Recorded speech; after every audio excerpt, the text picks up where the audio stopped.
ये युद्ध तुम मेरे लिए कर रहे हो अर्जुन, अपने लिए नहीं। ये युद्ध तुम सत्य के लिए, धर्म के लिए कर रहे हो, अपने लिए नहीं। ये है निष्काम कर्म योग, कि अपने आप को जिताने से कहीं बेहतर है सच्चाई को जिताना।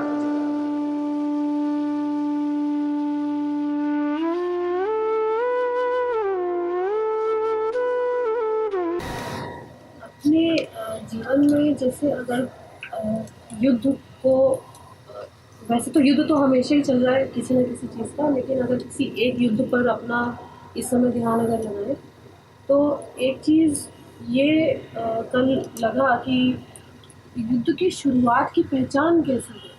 मतलब वो तो जो कुरुक्षेत्र में हो रहा है वहाँ तो शंखनाद हुआ जिससे पता चला कि युद्ध शुरू है, और जो जीवन में युद्ध है उनमें किसी एक युद्ध पर अगर ध्यान है उसकी शुरुआत का पता कैसे चले। असल में अर्जुन के लिए युद्ध है, कृष्ण के लिए युद्ध है ही नहीं, कृष्ण के लिए खेल। सवाल ये है कि जीवन में जो युद्ध चल रहा है उसकी पहचान कैसे करें, वो कहाँ से शुरू हो रहा है, कहाँ को जा रहा है, कैसे पता करें। कृष्ण अर्जुन से कह जरूर रहे हैं बार बार कि युद्ध कर, पर कृष्ण के लिए वो युद्ध नहीं है, कृष्ण के लिए तो क्रीड़ा है। और अर्जुन जब तक अर्जुन है वो सामने घट रही घटना को, कुरुक्षेत्र में हो रही गतिविधि को युद्ध ही मानता चलेगा। और जहाँ उसने युद्ध शब्द का प्रयोग किया तहाँ वो डरा, तहाँ तमाम नैतिकता उसकी अड़चन बनी। अर्जुन युद्ध, नैतिकता, भ्रम, संशय, हिंसा, ये सब एक तल के शब्द हैं। अर्जुन है तो युद्ध मानेगा, युद्ध मानेगा तो उलझनों में पड़ेगा।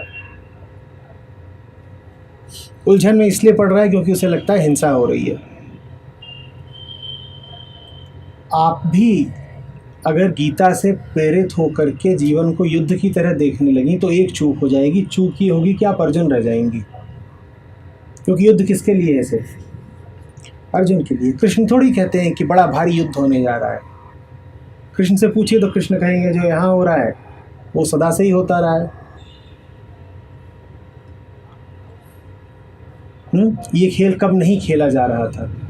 कृष्ण से पूछिए तो कहेंगे प्रकृति के 3 गुण हैं, उनकी आपसी गतिविधि, क्रियाकलाप हैं, ये तो हमेशा से ही चलते रहे, इनमें नया क्या है? तो कृष्ण के देखिए इसमें कोई बड़ी बात है ही नहीं। हम जब कहते हैं युद्ध तो हमारी भौहें तन जाती हैं। हम जब कहते हैं युद्ध तो हमें डर भी लग जाता है। हम जब कहते हैं युद्ध तो हमारी भावना ऐसी होती है जैसे कि जीवन में बहुत ऊंचे मूल्य की कोई घटना घटने जा रही है। कहते हैं ना, जिंदगी और मौत की बात है। जिंदगी मौत की बात हम जब कहते हैं तो उससे ये आशा होता है ना कोई बहुत बड़ी महत्वपूर्ण बात है। हम जब कहते हैं युद्ध तो हमारे लिए बात खास हो जाती है। खास ही नहीं हो जाती है, फिर उसमें हमारे लिए तमाम नियम कायदे लग जाते हैं। युद्ध मत कहिएगा। युद्ध कहते ही आप अपने हारने का इंतज़ाम कर देंगी। युद्ध कहते ही आप अर्जुन होकर के ठिठकने, जकड़ने, बंध जाने का इंतज़ाम कर लेंगी। खेल है। समझ रहे हैं? एक साधारण सी घटना घट रही हो, बछड़ा गाय के पीछे दौड़ता हो, उसके शरीर में अपना मुंह मारता हो, कोई नासमझ हो वो इसको भी तो हिंसा ही कह सकता है। कह सकता है कि नहीं? वो कहेगा ये 2 पशु हैं और इनमें से एक पशु, वो जो छोटा वाला है, वो बड़े पशु पर निरंतर आघात कर रहा है। उसके देखे हिंसा है। हिंसा फिर कहाँ है? घटना में या देखने वाली दृष्टि में? हिंसा की हमेशा यही बात है। आप में होती है हिंसा, घटना में नहीं, अस्तित्व में नहीं। आप समझ रहे हैं? तो नासमझ देखें तो गाय बछड़े के खेल में भी उसे हिंसा दिख सकती है, और कृष्ण देखें तो खून की धाराएं बह रही हों, योद्धाओं के सर कट कट के गिर रहे हों, तो भी हिंसा नहीं है। वैसा ही खेल है जैसे गाय और बछड़े का खेल है। बस उसको आप कोई भी अगर नाम देने लग गए तो उस नाम की कहीं ना कहीं सीमा आ जाएगी, उसके आगे आप फंस जाएंगे।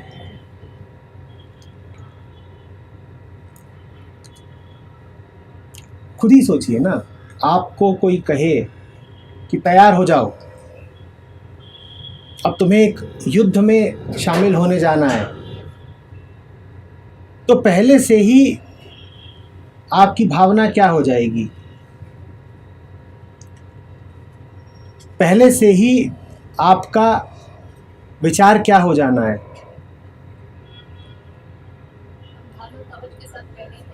आप पहले ही तैयार हो जाओगे। अब आप जिंदगी को क्या देखोगे, क्या उसका स्वागत करोगे?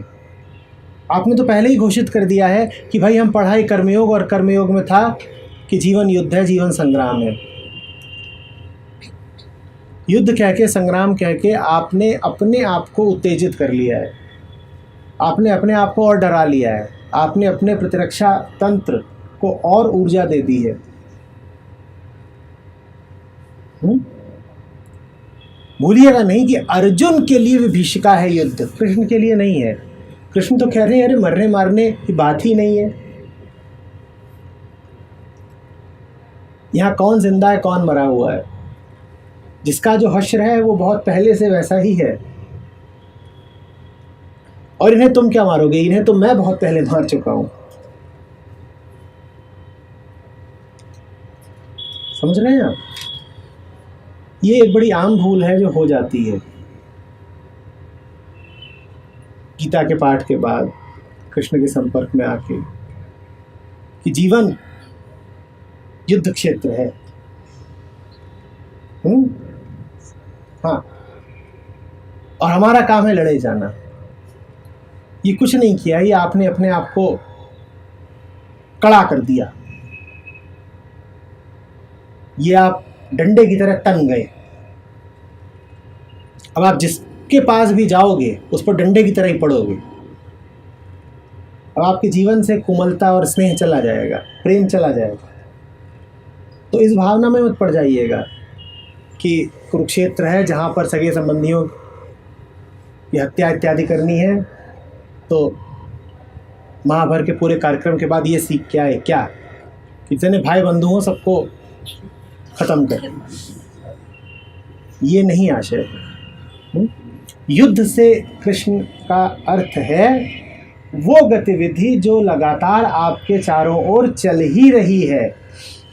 उस गतिविधि के को नाम दिया है युद्ध का अर्जुन ने। अर्जुन के लिए वो युद्ध है, क्योंकि अर्जुन को दिखाई देता है विरोध। कृष्ण को कहीं कोई विरोध नहीं दिखाई देता। युद्ध तो तभी है ना जब संघर्ष हो, घर्षण हो, विरोध हो। सर आपने एक जगह कहा है कि एवरीथिंग इज जस्ट हैपनिंग्स, वही जब उसको हम कृष्ण उसको हैपनिंग जुड़ी है तो कृष्ण के लिए सिर्फ क्रियाओं का एक जाल है।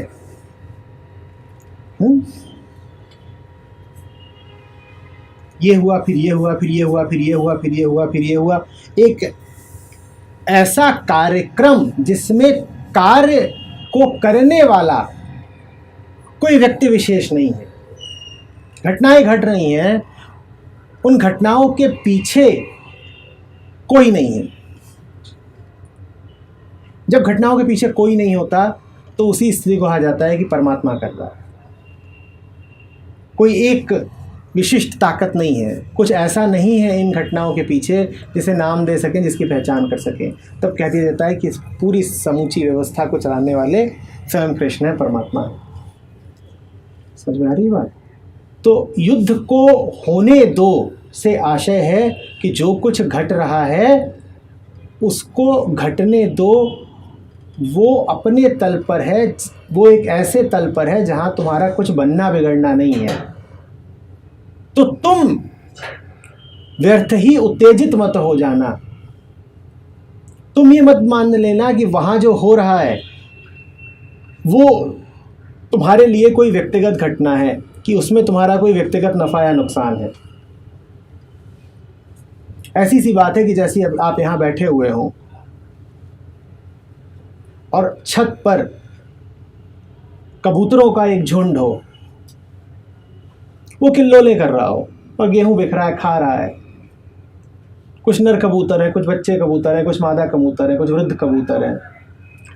वहां जन्म का भी खेल चल रहा है, वहां मृत्यु का भी खेल चल रहा है। आप यहां नीचे बैठे हुए हैं, आप अलग हैं। आपको ही मानने की कोई आवश्यकता नहीं कि ऊपर जो कुछ हो रहा है उसमें आपका कोई काम है, आपका कोई दायित्व है, आपको कोई प्रलोभन है, आपको कोई भय है। ऊपर जितने कबूतर हैं इनको आप प्रकृति जानिएगा। उन कबूतरों के माध्यम से जिसका नृत्य है उन्हें प्रकृति के गुण जानिएगा। वो सब खेल रहे हैं आपस में।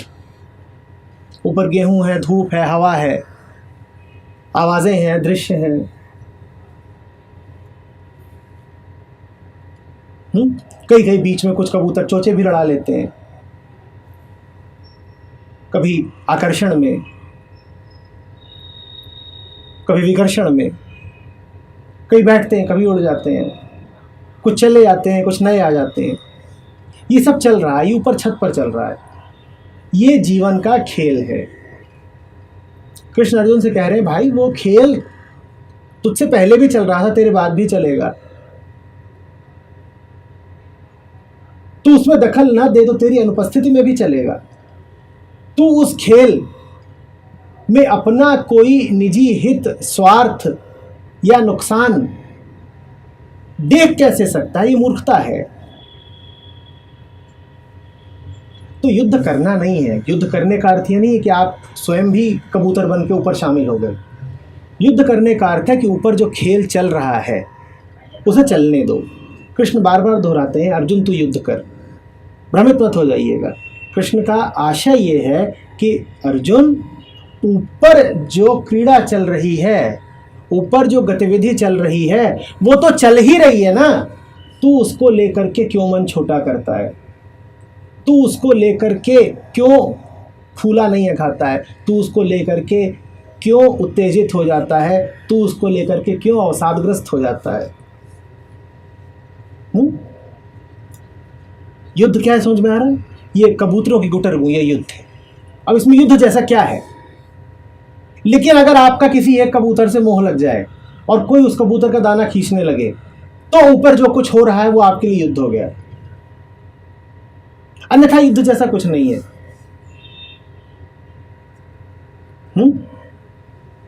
जब कृष्ण कहते हैं अर्जुन से कि अर्जुन बाण चला, तो वो अर्जुन को याद दिला रहे हैं कि अर्जुन, ये जो गांडीव है, ये जो बाण है, ये जो प्रत्यंचा है, प्रत्यंचा को खींचने वाले ये जो हाथ हैं, ये सब कबूतर हैं। इन्हें इनका काम करने दे। तू यहां बैठ मेरे पास, तू तो कृष्ण के सानिध्य में विश्राम कर।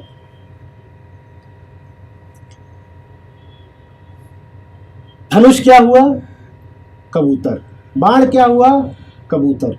तीर क्या हुए? कबूतर। तरकश क्या हुआ? कबूतर।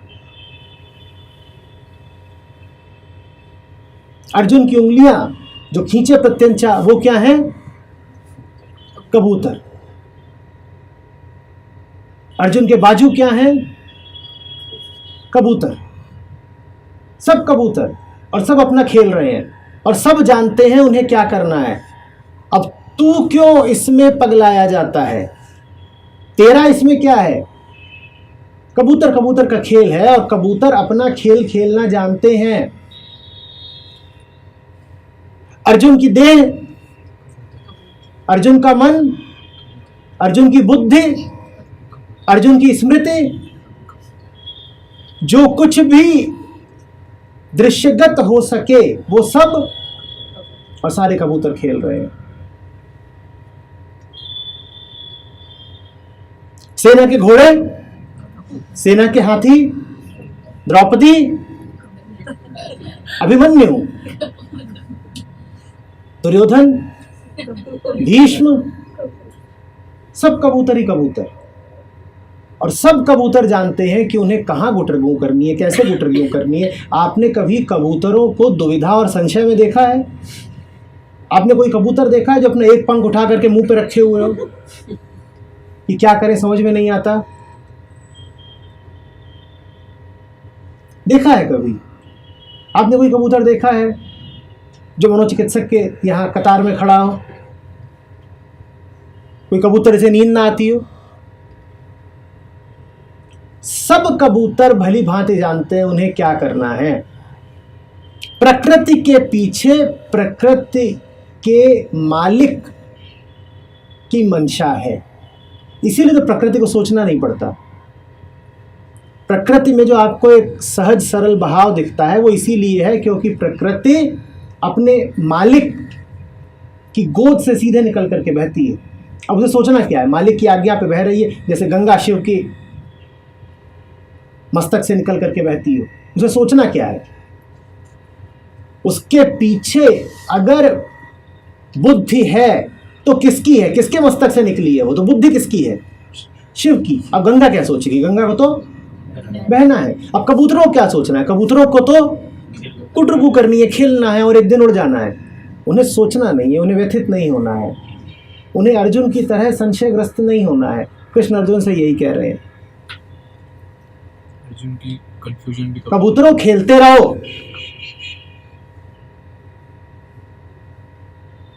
कबूतरों खेलते रहो। अर्जुन पूरा का पूरा कबूतर ही है।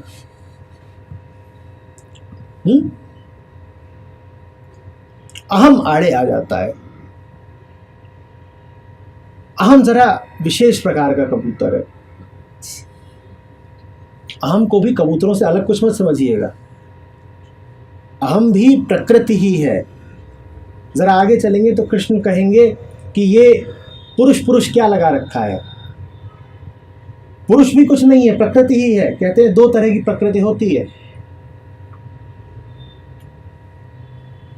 साधारण प्रकृति और परा प्रकृति।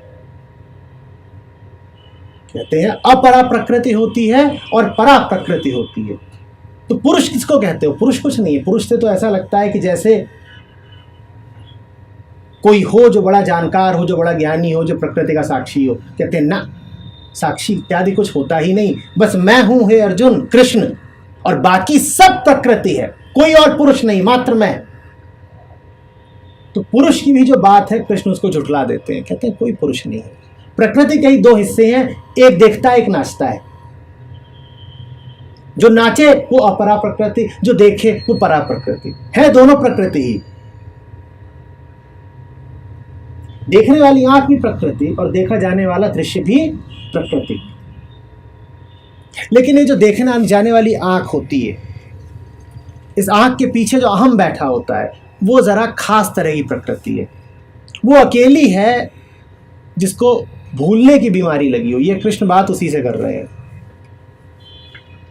वो अपने आप को प्रकृति से अलग समझने लग जाती है। वो विशिष्ट प्रकृति है ना, तो उसको ये लगने लग जाता है कि मैं प्रकृति हूं ही नहीं। उसको भ्रम हो जाता है कि मैं तो पुरुष हूं, मैं तो कुछ और हूं, मैं तो संचालक हूं, मैं करता हूं। कुछ नहीं। जैसे सब कुछ बहता है वैसे ही अहंता को भी बहते रहना चाहिए। अहंता भी प्रकृति मात्र है। कोई उसको और ज्यादा गौरवशाली नाम देने की ज़रूरत नहीं है, उसे और गरिमा प्रदान करने की ज़रूरत नहीं है। उसके लिए इतनी ही गरिमा काफ़ी है कि वो कृष्ण का सेवक है, और इससे ज़्यादा बड़ी गरिमा की बात कुछ और हो भी नहीं सकती। प्रकृति कौन है? कृष्ण की दासी है, और इससे ज़्यादा बड़ा सम्मान प्रकृति का क्या होगा, किसी का भी क्या होगा। बस इतना कह दिया जाए अगर कि वो कृष्ण की दासी है। इससे ऊंची पदवी आपको और कौन सी मिलने वाली है?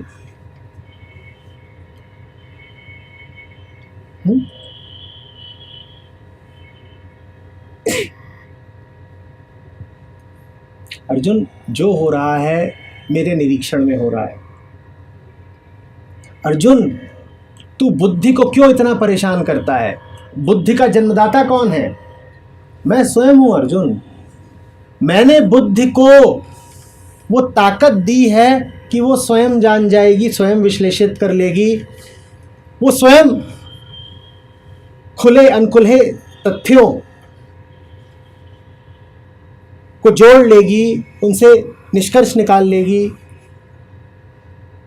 तू क्यों परेशान हुआ जाता है?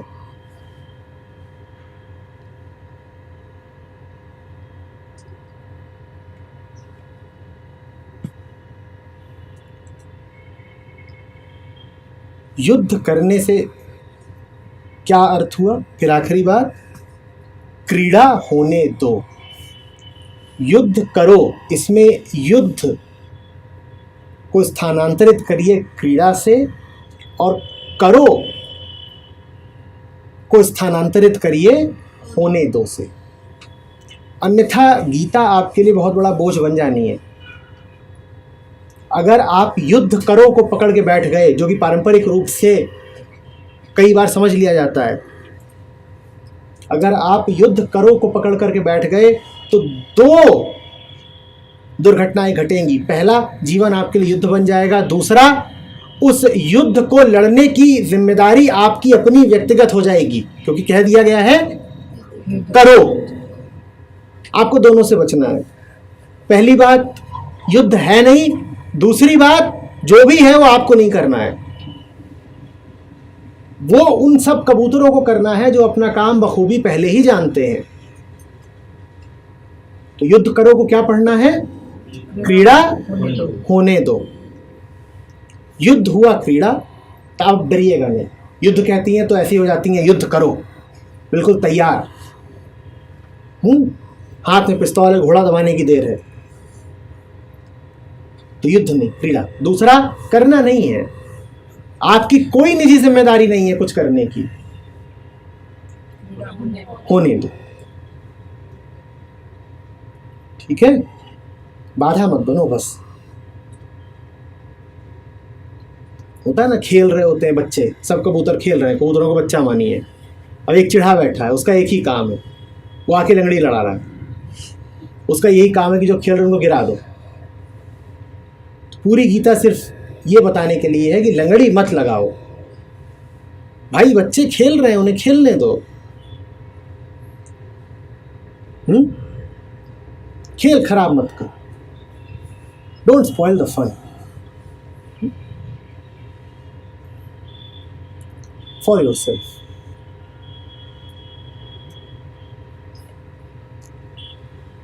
सर, इससे एक बात याद आई अभी, तो हमारा जो छोटे वाला है आनंद, what happened, there was a kid and Anand had a katori in hand, so he went to the kid and they had like a face-to-face connection. They said something without saying anything to each other, and suddenly the other one started to grab the katori from Anand's hands, and I was there watching. I did not do anything, just watching. So what happened, Anand ran away,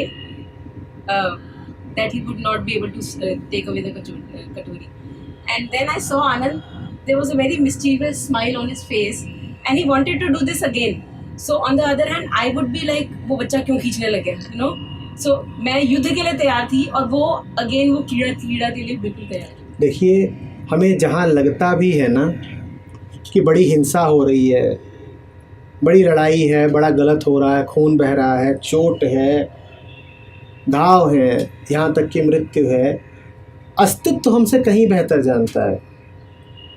आप अगर सड़क पर कुछ कुत्तों को खेलते हुए देखेंगे और आप गौर से ना देखें तो आपको निश्चित यही लगेगा कि उनका खेल नहीं है, लड़ाई है, क्योंकि वो काट ही रहे होते हैं एक दूसरे को और एक दूसरे पर लौट रहे होंगे, गिर गया होगा और आवाज़ें भी कुछ ऐसी आ रही होंगी कि हमारे कानों को तो यही लगेगा कि लड़ाई हो रही है। वो खेल है।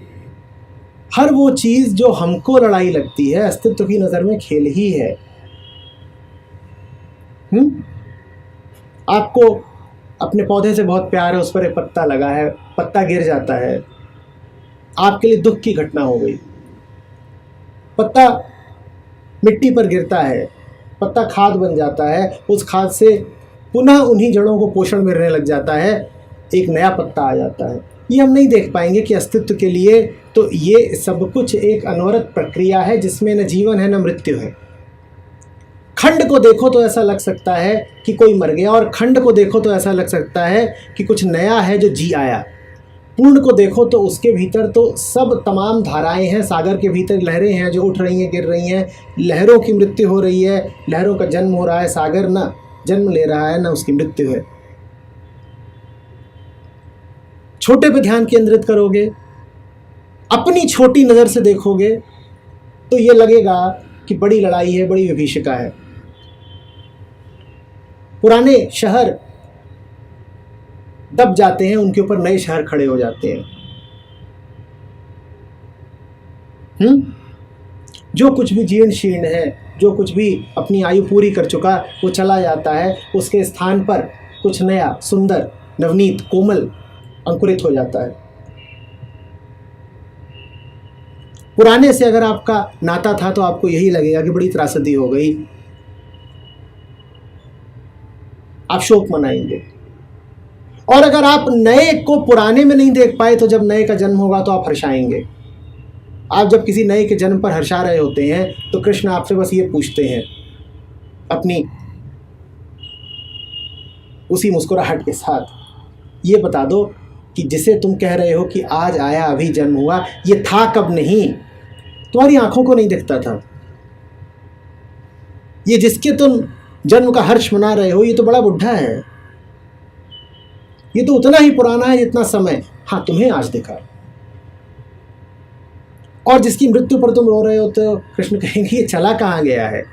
वो जिसके पैदा होने पर तुम हंस रहे हो वो यही तो है जो मर गया था, दोनों एक हैं। ये मरता नहीं तो जन्म कैसे लेता? इसकी मृत्यु और उसका जन्म एक ही तो है, फिर क्यों शोर मचाते?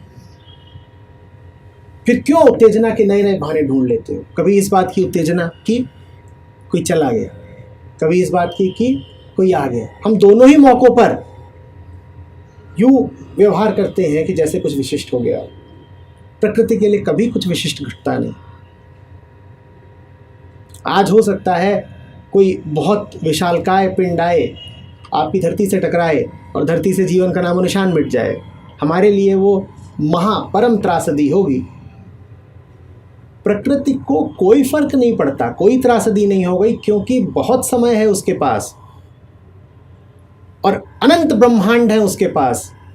ये धूल बराबर पृथ्वी मिट भी गई तो कहीं और जीवन अंकुरित हो रहा होगा, और अभी ना हो रहा हो तो अरबों वर्षों बाद होगा। प्रकृति के लिए अरबों वर्ष पलक झपकाने जितने हैं। हाँ, हमें ये लगेगा कि बहुत बड़ी दुर्घटना घट गई, प्रकृति कहेगी दुर्घटना क्या है? समुंदर किनारे तुमने घरौंदा बनाया था, अरे अनगिनत शताब्दियों से घरौंदे बनते रहे और बिगड़ते रहे हैं। तुम रोते हो कि तुम्हारा घर तबाह हो गया, प्रकृति कहती है खेल है, बालू की भी कोई कमी नहीं है और लहरों की भी कोई कमी नहीं है, और उन हाथों की और उस व्यवस्था, उस कल्पना, उस बुद्धि की भी कोई कमी नहीं है जो घरौंदा बनाएगी। सारे तत्व मौजूद है, सारे कबूतर मौजूद है। जब तक रेत है, जब तक हाथ हैं, जब तक कल्पना है, जब तक बचपना है, जब तक तीनों गुण हैं, तब तक घरौंदे बनते ही रहेंगे। और जब तक सागर है और जब तक लहरें हैं तब तक घरौंदे टूटते ही रहेंगे। अब इसमें क्या उल्लास मनाना और क्या शोक? इसको तो खेलो। जहाँ उल्लास और शोक होते हैं वहाँ आनंद कहीं पीछे छुप जाता है, होते हुए भी मालूम नहीं पड़ता।